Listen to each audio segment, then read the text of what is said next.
旅遊局與 PopMart 合辦大型文旅項目與 PopMart 漫遊澳門，即日起至9月21日期間舉行。PopMart 旗下嘅超人氣角色走進澳門街區，分別有 Baby Molly 裝置喺風塘斜巷、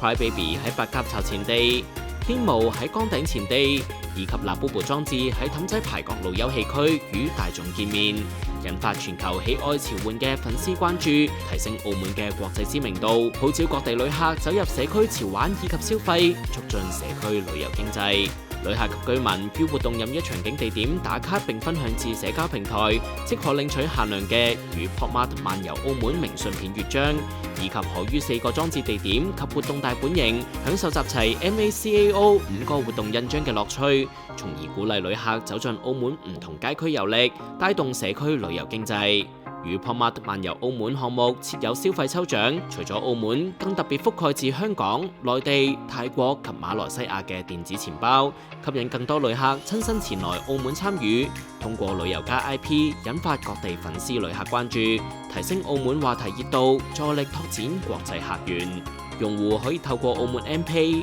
澳門支付寶、內地支付寶、香港支付寶、泰國 True Money 以及馬來西亞 Touch and Go eWallet 喺全澳商戶線下單筆消費實付滿指定金額，即可參加抽獎，有機會獲取與 PopMart 漫遊澳門嘅限定禮品。粉絲們密切留意啦！